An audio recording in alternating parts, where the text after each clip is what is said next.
খানায় কাবার সামনে দিয়ে নামাজ পড়ে নাই, আবার তওয়াফও করে নাই, বা এই দুটা করেছে, এখন বসে আছে, ক্লান্ত হয়ে গেছে, বসে বসে শুধু খানায় কাবাকে দুই নয়নে দেখতেছে।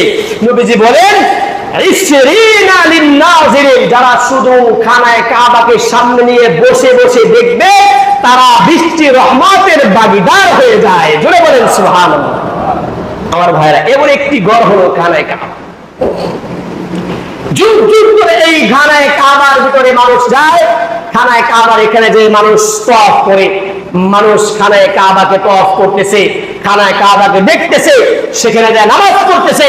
হ্যাঁ, এরকম ভাবে হারামের ভিতরে খানায় কাবা এখানে চতুর্পাশে এরকম ভাবে কোন ব্যক্তি যদি এক রাকাত নামাজ পড়ে, হাদিসের ভিতরে আসছে নবী আলাইহিস সালাতু ওয়াস সালাম বলেন, কেউ যদি খানায় কাবা অর্থাৎ হারামের ভিতরে এক রাকাত নামাজ পড়ে, তাহলে এক রাকাতে 1 লক্ষ রাকাত নামাজ